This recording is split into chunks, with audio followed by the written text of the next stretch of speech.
오늘 받을 말씀의 그 내용과 흡사한 찬양이었습니다. 하나님께 영광을 돌립니다. 우리 좌우로 한번 인사합시다. 하나님의 나라 누리는 주역 됩시다. 네.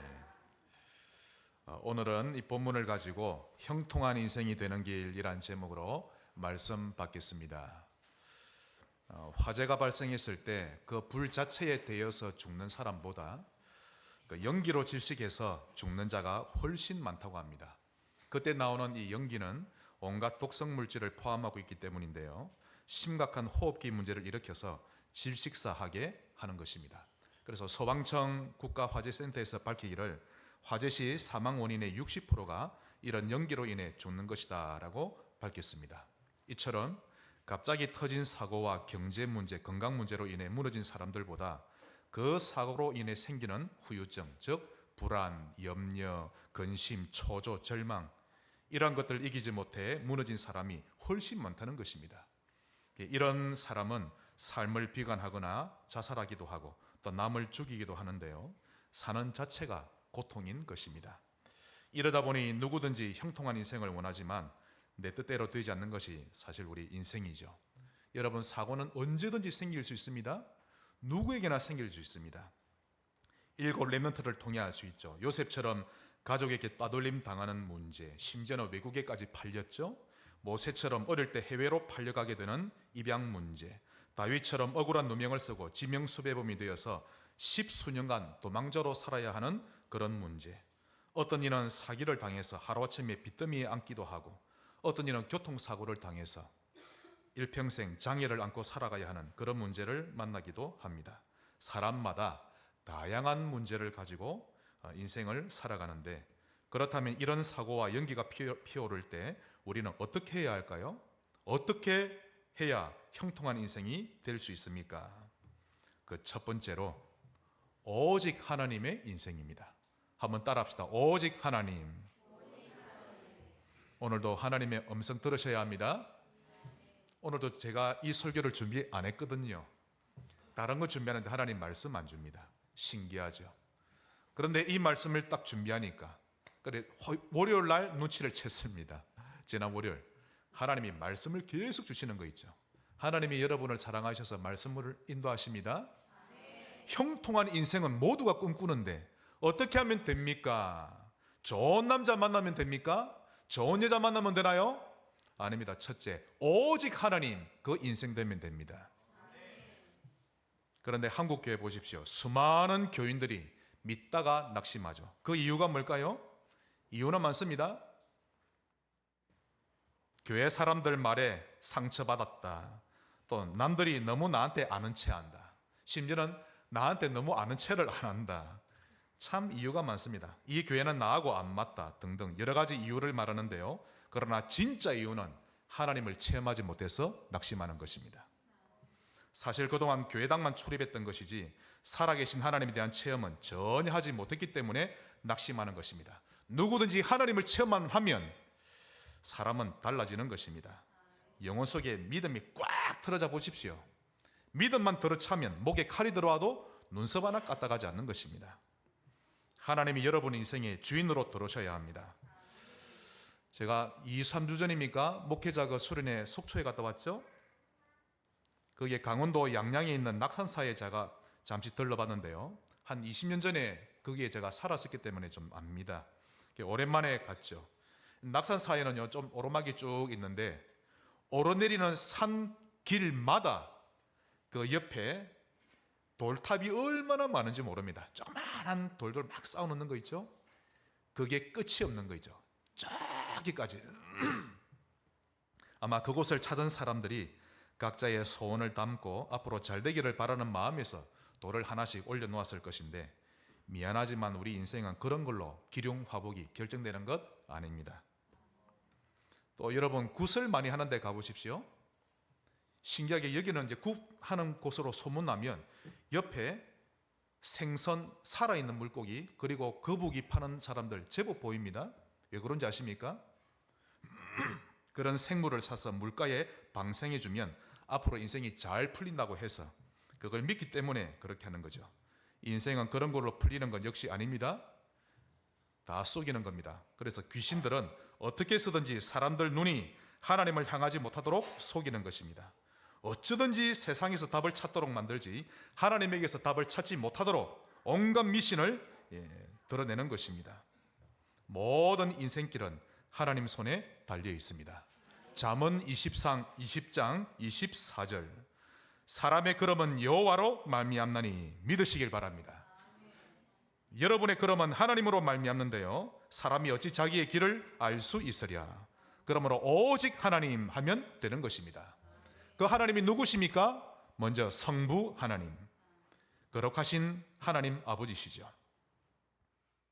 성찬이는 저 지정수 아버지 버릴 수 있나요?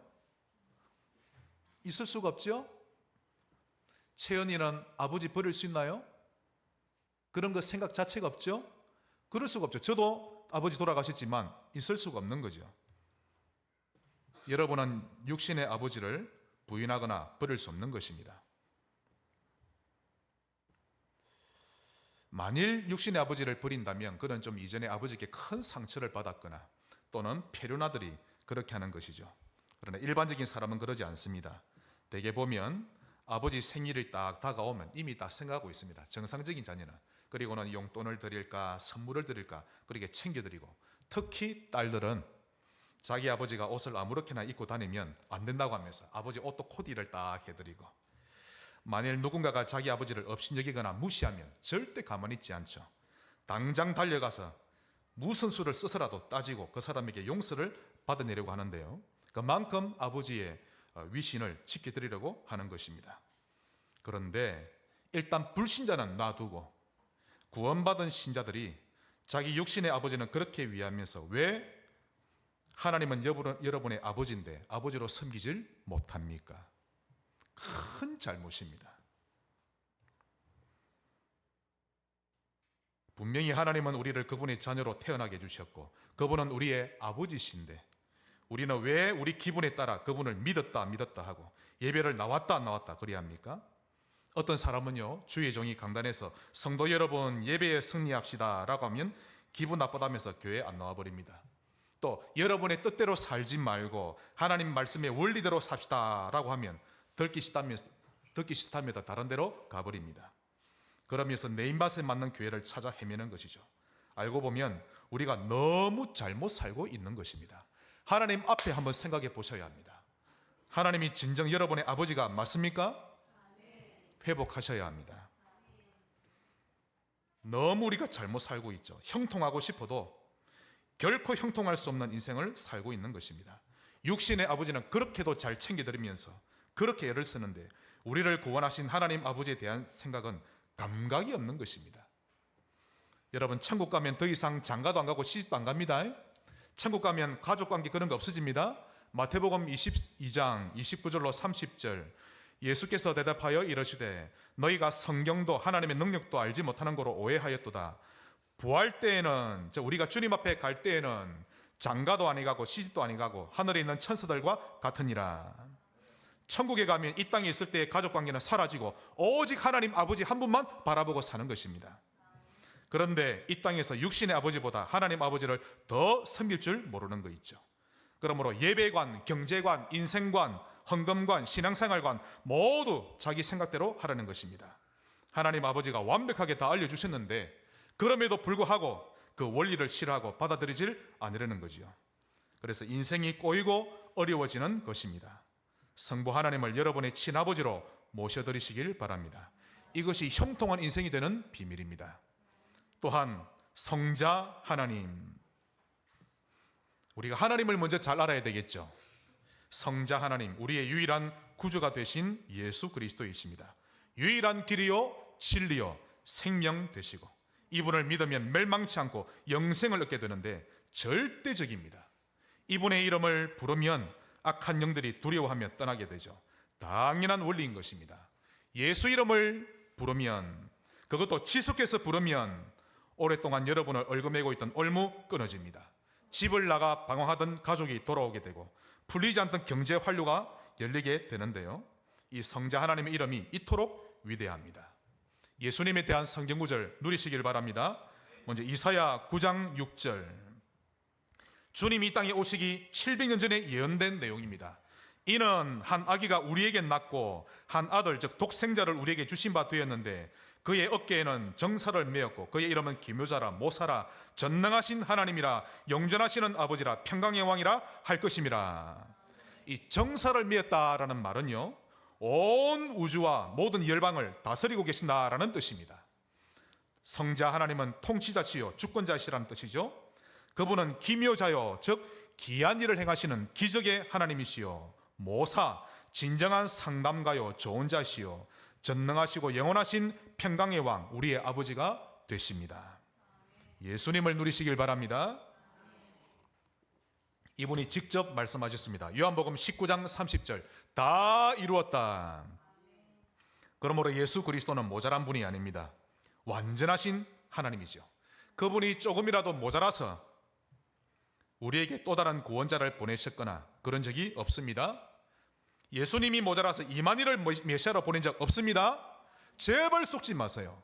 교회에서 상처받았다고 이만희 따라가는 거 있죠. 안상홍을 아버지 하나님이니 또 장길자를 어머니 하나님이니 그렇게 보내신 적 또한 없습니다.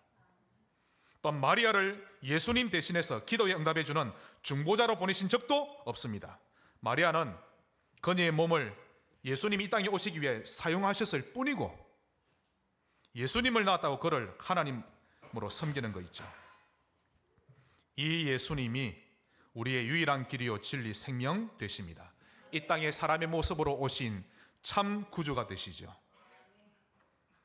예수 한 분만으로 충분하고 완전합니다. 그러니 예수를 진짜 믿는 자는 형통할 수밖에 없도록 시스템이 구축되어져 있는 것입니다. 그러므로 오직 예수, 오직 그리스도 하면 됩니다. 한번 따라 고백합시다. 오직 예수, 오직 그리스도. 어떤 성도가 아이고 안 믿으시네. 그래도 하나님 나의 믿음 없는 것을 불쌍히 여겨 주옵소서. 여러분 믿음 없으면 타락할랍니까? 안 믿어진다고 절에 갈랍니까? 한번 해보세요. 어떻게 되는지. 안 믿어질수록 주님 붙들어야 합니다. 기분 나쁘다고 기도 안 하고 예배 안 나오고 실컷 고생하다가 돌아오는 것입니다. 오직 예수, 오직 그리스도 하면 되는 것입니다. 이런 사람이 세상에서 제일 행복한 사람이죠. 누구를 만나든지 그리스도를 말해줄 수 있고 무슨 일이 생기든지 그리스도로 길을 찾아내는 자가 가장 형통한 사람이 되는 것입니다. 또한 성령 하나님, 아무튼 이 삼위 하나님에 대해서 알아가면 알아갈수록 여러분의 영적 상태에 살아납니다. 성령 하나님, 보혜사이시요 인격적인 하나님이시죠. 믿는 자의 영혼 속에 들어오셔서 이 사람은 하나님의 사람이라 도장을 찍으신 것입니다. 그리고 영원히 인도에 가십니다. 또한 그의 중보자가 되어주시는데요, 로마서 8장 26절 아주 중요한 본문입니다. 우리 다 같이 읽어보십시다. 이와 같이 성령도 우리의 연약함을 도우시나니 우리는 마땅히 기도할 바를 알지 못하나 오직 성령이 말할 수 없는 탄식으로 우리를 위하여 친히 간구하시느니라. 아멘. 최고의 기도 스승은 성령님이십니다. 그러므로 성령의 인도받기를 간절히 사모셔야 합니다. 이것이 형통한 인생이 되는 비결이죠. 사도행전 16장 6절로 7절 성령이 아시아에서 말씀을 전하지 못하게 하시거늘 그들이 부르기아와 갈라디아 땅으로 다녀가 무시아 앞에 이르러 비두니아로 가고자 애쓰되 예수의 영 즉 성령이 허락하지 아니하시는지라. 바울은 모든 선교 사역을 성령의 인도받으면서 진행하려 했던 것입니다. 그러면 가장 올바른 선교가 되는 것이죠. 제가 곧 다음 주에 스리랑카 갑니다. 제일 필요한 것 성령의 인도. 저는 계속 기도합니다. 하나님 역사하십시오. 제가 인간적으로 아무리 준비를 잘한들 입에서 막 굿을 흐르듯이 이렇게 아무리 메시지를 준비해도 하나님이 인도하지 않으면 아무것도 아닌 것입니다. 하나님 인도해 주시옵소서. 사도행전 6장 3절 형제들아 너희 가운데서 성령과 지혜가 충만하여 칭찬받는 사람 7을 택하라. 우리가 그 일을 그들에게 맡기고 중직자를 세우는 과정이죠. 하나님이 주신 직분을 잘 감당해내는 그 방법도 성령의 인도를 받는 것임을 보여주고 있는 것입니다. 성직의 모든 중직자분들은 성령으로 충만하시기를 바랍니다. 이렇게 삼위 하나님을 누리는 것은 최고의 무기를 누리는 것과 똑같은 것입니다. 그래서 마태복음 28장 20절 오늘 본문이죠. 내가 너희에게 분부한 모든 것을 가르쳐 지키게 하라. 볼지어다 내가 세상 끝날까지 너희와 항상 함께 있으리라 하시니라. 하나님이 우리와 끝날까지 함께 하겠다 하시니 우리는 완전한 보장을 받은 것입니다. 오직 하나님이 되는 인생 되시기를 바랍니다. 큰 두 번째로 형통한 인생이 되는 길이 무엇입니까? 오직 예배의 인생입니다. 한번 따라합시다. 오직 예배. 오늘 이 자리까지 불신앙하다 이 자리까지 오셔도 괜찮습니다. 하나님을 잘 모르고 내 마음대로 살아왔을지라도 괜찮습니다. 오늘부터 오직 하나님 하면 되고 오늘부터 오직 예배하면 됩니다.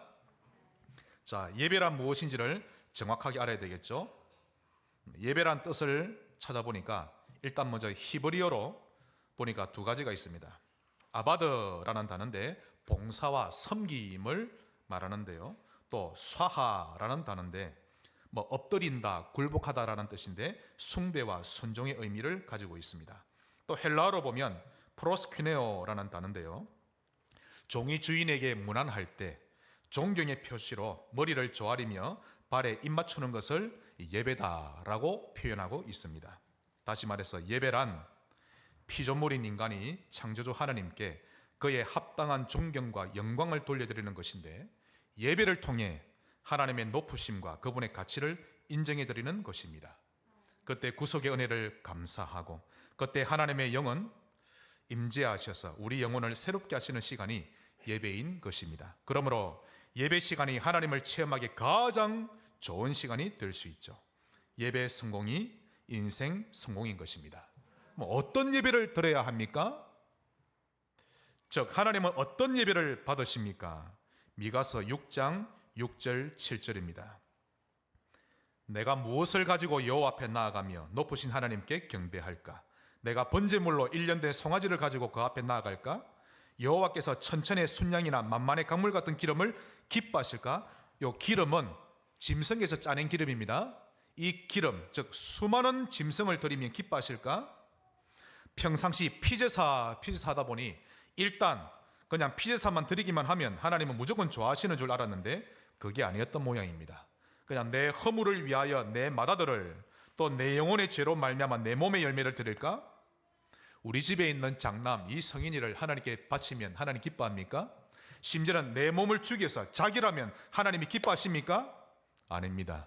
8절 사람아 주께서 선한 것이 무엇임을 내게 보이셨느니 선한 것 가장 바람직한 것이 무엇인지 알려주셨는데 여호와께서 내게 구하시는 것은 오직 정의를 행하며 인자를 사랑하며 겸손하게 내 하나님과 함께 행하는 것이 아니냐. 즉 실제로 이삭을 죽여서 제물로 바치는 것보다 아브라함의 믿음을 훨씬 더 좋아하셨다는 것입니다. 믿음도 없이 형식적으로 피제사 드린다고 해서 하나님이 감동받으시는 것이 아니라 다 이루었다를 진짜 믿는 것을 기뻐하십니다.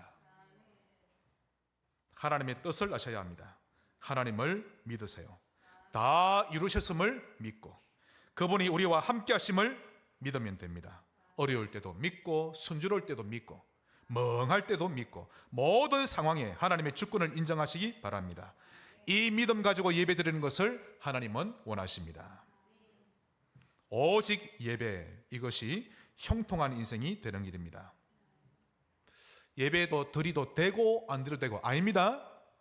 오직 예배입니다. 오직 하나님이고 오직 예배입니다. 그래서 예배를 빼먹지 마세요. 하나님이 다 보고 계십니다.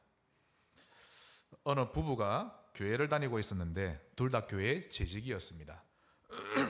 그런데 남편은 평상시 믿음도 없이 늘 건성이었고 늘 시들시들한 사람이었는데 어느 날 남편이 하는 말이 우리 둘 다 교회 갈 필요가 있을까? 그냥 우리 둘 중에 대표로 당신이 그냥 교회 가면 되지 않을까? 이렇게 말하더니 그날부터 남편은 주일마다 교회 안 가고 집에서 TV 보면서 지냈습니다. 그러다 어느 주일날 잠깐 낮잠을 자게 되었는데요. 그때 꿈을 꾸었습니다. 부부 두 사람이 죽어서 천국 문 앞으로 갔는데 그 문 앞에 천사가 딱 있는 거 있죠.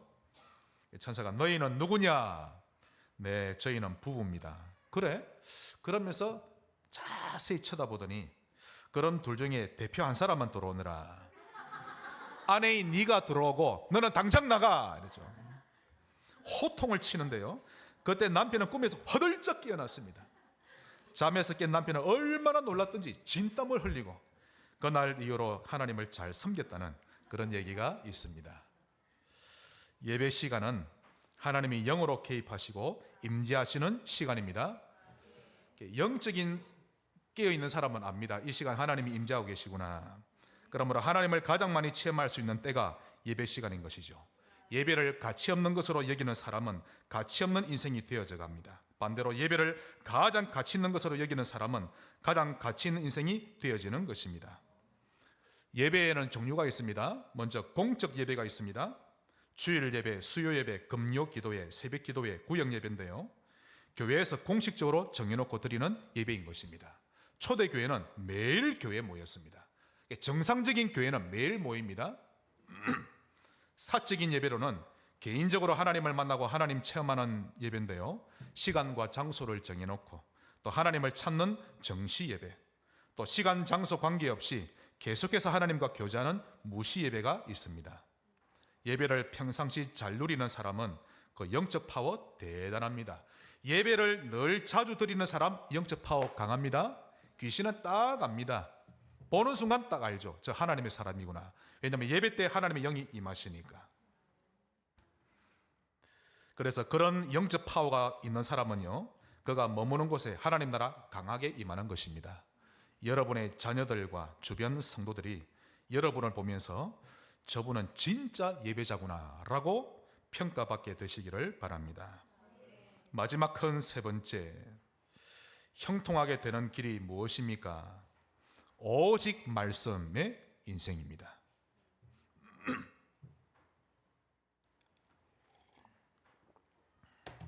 말씀은 그 자체가 하나님입니다. 그러니 말씀의 권위는 대단한 것이죠. 제가 지금 우리 하나손해보험팀과 함께 말씀 외우기 운동 하고 있는데 얼마나 외우고 있는지 모르겠습니다. 어찌됐든 제가 그렇게 하는 이유, 처음에는 외우기만 하는데 신경 썼다가 어느 날 완전히 외워지면요, 그 말씀이 내 영혼을 살리는 날이 옵니다. 속에서 환해지는데 일단 귀신은 알고 떠나갑니다. 집안 문제 풀리게 되어 있습니다. 제 말대로 한번 해보시기 바랍니다. 특히 복음 선구, 여러분의 영을 살립니다. 믿음, 소망, 사랑도 이 말씀에서 비롯되는 것입니다. 예를 들면 하나님이 세상을 이처럼 사랑하사 독생자를 주셨으니 이는 그를 믿는 자마다 멸망하지 않고 영생을 얻게 하려 하심이라. 그 예수가 내 안에 계시구나. 그 순간 끝입니다. 환하게 살아나죠. 요한복음 1장 1절, 태초에 말씀이 계시니라. 이 말씀이 하나님과 함께 계셨으니 이 말씀은 곧 하나님이시니라. 그러므로 말씀을 하나님의 말씀으로 받아들이셔야 합니다. 그때 데살로니가 교회처럼 응답을 받는 것이죠. 데살로니가전서 2장 13절, 이러므로 우리가 하나님께 끊임없이 감사함은 너희가 우리에게 들은 바 하나님의 말씀을 받을 때에 사람의 말로 받지 아니하고 하나님의 말씀으로 받음이니 진실로 그러하도다. 이 말씀이 또한 너희 믿는 자 가운데서 역사하느니라. 말씀이 역사합니다. 여러분 속에서.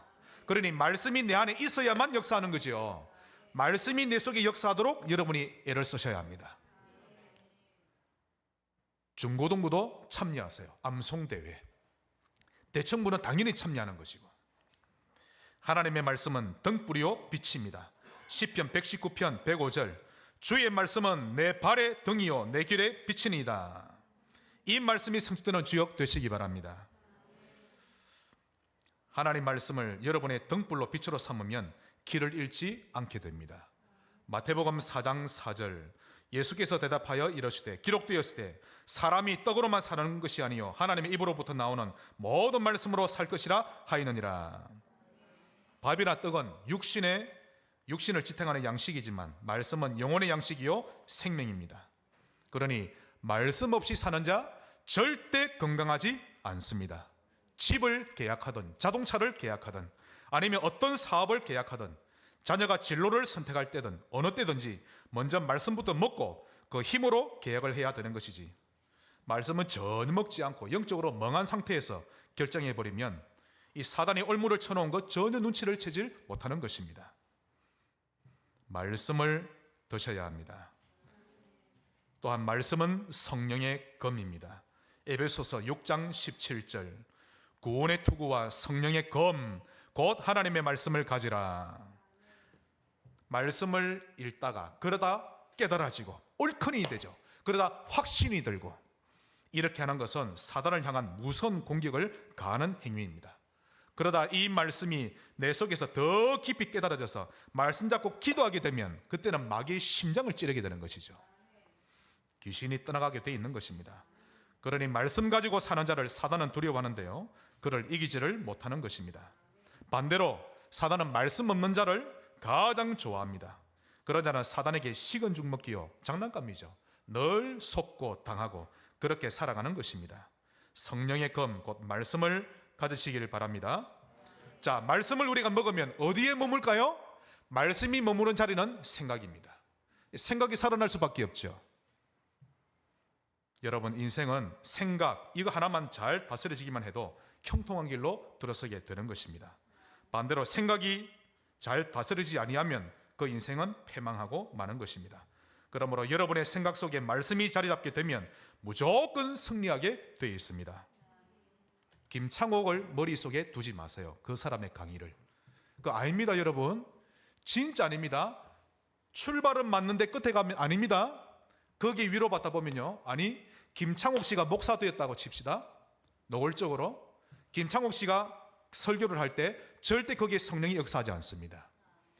궁극적으로는 말씀에 따라가지 않기 때문에, 그의 상담 원리대로 가버리기 때문에 상담이 틀렸다는 말이 아닙니다. 모든 상담은 필요한데 결국 그리스도를 인도하는 초동학문에 불과합니다. 어느 날 제 말이 이해될 때가 올 겁니다. 너무 힘들다고 김창옥 것만 보지 마세요. 하나님 말씀에서 답을 찾으셔야 합니다. 하나님 말씀은 완전하기 때문이죠. 그런데 여러분의 생각 속에 말씀이 빠져버리면 그 자리에 순식간에 여러분의 경험이 파고 들어오고 여러분의 논리가 떡하니 자리 잡게 되는 것입니다. 말씀을 가지세요. 진짜 여러분 말씀을 빼면요, 이렇게 주의 종이 말씀을 전해도 안 받아들입니다. 저건 아니야, 그건 아니야. 나도 모르게 됩니다. 여러분은 못난 자가 아닌데. 그러므로 여러분의 생각 속에 말씀을 딱 모셔두는 것입니다. 그러면서 그 말씀에 대해 얼마만큼 확신과 간절함이 있느냐, 그것이 인생을 결정짓는 것입니다. 결혼할 배우자를 고를 때 말씀에 확신 있는 자를 고르면 정확합니다. 사업 동지를 고를 때도 평상시 하나님 말씀에 따라 움직이려는 사람을 동지로 두게 되면 정확한 성령 인도를 받게 되죠. 두 말하면 잔소리입니다. 세 말하면 입 아프고 네 말하면 숨 가쁘고, 말씀 따라가는 사람이 되어야 합니다. 하나님 말씀 따라가면 형통합니다. 여호수아 1장 8절, 이 율법책을, 즉 하나님 말씀을 내 입에서 떠나지 말게 하며 주야로 그것을 묵상하여 그 안에 기록된 대로 다 지켜 행하라. 그리하면 내 길이 평탄하게 될 것이며 내가 형통하리라. 약속하신 것입니다. 말씀을 따라가면 된다고. 여러분의 머리로만 인생 살지 말고 말씀 따라가세요. 여러분 속에 말씀이 있나 없나를 먼저 살펴보는 것이 형통으로 가는 지름길이 되는 것입니다. 자, 오늘 한번 인사합시다. 말씀의 사람이 됩시다. 말씀의 사람이 되어야 합니다. 말씀의 사람. 여러분, 사람들이 왜 예수님을 싫어하는 줄 아십니까? 예수님이 물로 포도주를 만드셔서요, 아니 많은 병자를 고치셔서, 물 위로 걸으셔서, 죽은 자를 살리셔서, 오병이어로 수천 명을 살리셔서 예수님 미워합니까? 아닙니다. 요한복음 7장 7절 때문에 예수님을 싫어합니다. 세상이 너희를 미워하지 아니하되 나를 미워하나니 이는 내가 세상의 일들을 악하다 하고 증언함이라. 말씀으로 비추어 보니 그들의 삶이 틀렸다는 것이 밝혀지거든요. 들키니 싫다는 것입니다. 주의 종이 강단에서 예배 중심으로 사세요 하면 하나님을 향해 아멘 하면 됩니다. 아멘이란 저도 그렇게 되기를 바랍니다 라는 뜻이죠. 그런데 반대로 그 말에 기분 나빠하면 인생 실패합니다. 하나님이 여러분을 향해 그건 악한 삶이야, 그렇게 살면 안 돼 라고 말씀하시면 빨리 눈치채고 돌이켜야 하는 것입니다. 하나님이 전도자로 살아야 한다, 전도 선교에 방향 맞춰야 살아야 한다 라고 하시면 잘 안 돼도, 머리로는 도대체 인정이 안 돼도 입술로 아멘 하고 실천하는 것입니다. 그리하면 신기하게도 여러분의 삶은 점점 변화되어 갈 것입니다. 제가 보니까 우리 정 집사님 제가 좋아하는 이유가 거기 있습니다. 이 부분에 또 저 부분에 하나님이 응답 안 해주셔? 그러나 말씀을 들어보니 하나님 뜻이 이게 아니구나. 얼마나 갱신이 빠르신지. 또 우리 이병준 집사님 아무리 이런저런 있어도 결국 말씀 앞에 딱 섭니다. 제가 압니다. 네. 특히 우리 설에 말씀 사랑합니다. 저 청년 중요한 순간에 말씀을 딱 따라 결정합니다.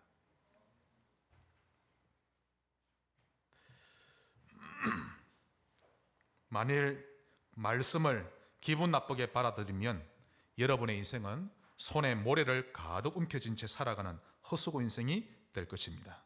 그러므로 내 머리로 이해가 잘 안 되고 좀처럼 받아들여지지 않을지라도 하나님의 말씀이면 아멘 해버리시기 바랍니다.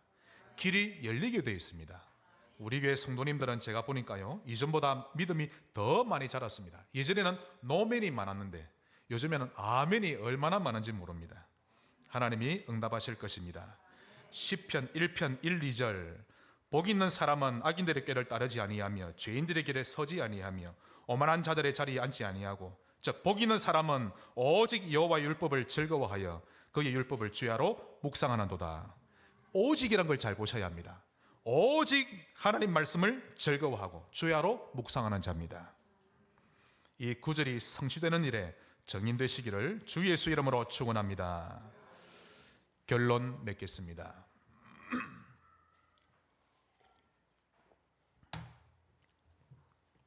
하나님을 향한 우리의 자세, 이번 주간 점검해 봐야 되겠습니다. 하나님을 향해 우리는 어떤 자세를 가져야 할까요? 우리 마음으로 무릎 꿇고 두 손 들고 그분 앞에 엎드리고 두 눈은 하나님을 향하고 고개는 숙이고 겸손하고 그분을 나의 주인으로 인정하고 그분을 사랑하는 것입니다. 반대로 하나님께 해서는 안 되는 자세, 우리의 마음이 건방지게 짝다리 짚고 그분의 말씀을 외면하고 예배는 귀찮게 여기고 상황 따라 드렸다 말았다 하고 두 눈은 다른 데를 쳐다보고 십자가 바라볼 때 가치 없이 바라보고 한 주간을 살아가는 동안 한 번도 엎드릴 줄 모르고 말씀에 귀 기울이지 않고 제멋대로 살고 하나님께 받은 것을 원래 제 것이라 여기고 하나님을 사랑하지 않고, 이런 자세로는 인생이 형통하기보다 불통하게 되어 있는 것입니다. 여러분, 세상의 모든 일은 하나님을 빼면 해석이 안 됩니다. 안 되게 되어 있습니다. 자식 문제든 내 인생이든 사업이든 어떤 것도 하나님 빼면 해석 안 됩니다. 세상 돌아가는 모든 상황들 한번 보십시오. 사람들마다 자기 생각대로 판단하고 결정하며 살아갑니다. 또 요즘 들어서는 제정신 아닌 사람 너무 많습니다. 그러다 보니까 경찰서, 법원 또는 상담기관 이런 데서는 사람들이 애를 먹는 거 있죠. 거기에 찾아오는 사람들은 전부 자기 입장만 말하고 자기 생각만 옳다고 주장하는데 끝이 없습니다. 좀 속된 말로 또라이 같은 사람이 얼마나 많은지 모릅니다. 자기 말이 끝까지 맞다면 억지 부리고, 그러니 이게 말이 바르게 맺어질 그게 없는 거 있죠. 요즘에는 다 이렇게 살아요 이러면서 이상한 소리만 합니다. 좀처럼 일이 해결될 기미가 보이지 않는 것입니다. 이유는 갈수록 문명은 발전하고 편리해지지만 오직 하나님 여기서 멀어져 버렸기 때문입니다. 그러니 하나님 말씀에서 멀어지고 예배는 당연히 안 드리는 거죠. 그 증거로 인간이라는 존재가 너무 많이 고장나 버렸던 것입니다. 그러므로 지구 문제를 해결하는 아주 간단한 방법이 있는데요, 이 모든 일에 하나님을 딱 모시면 아주 쉽게 해결되는 것입니다. 오늘부터 가정예배 회복하세요. 그런데 하나님을 주인으로 모시는 겁니다. 1분만 하셔도 되고 10분만 하셔도 되고 혼자 하셔도 되고, 하나님 말씀을 모든 일에 갖다 대면 어떤 일이든지 바로 풀리게 되어 있는 것입니다. 경제 문제, 자녀 문제, 사회 문제, 국가 문제, 영적 문제, 어떤 문제든지 삼위 하나님을 주인으로 모시면 완벽하게 해결되게 되어 있습니다. 그 증거로 복음이 들어간 개인과 나라 다 형통하게 되었죠. 하나님을 버리면 또 저주가 임하는 것입니다. 마지막으로 여러분에게 미션 하나 드립니다. 글을 쓰셔야 합니다.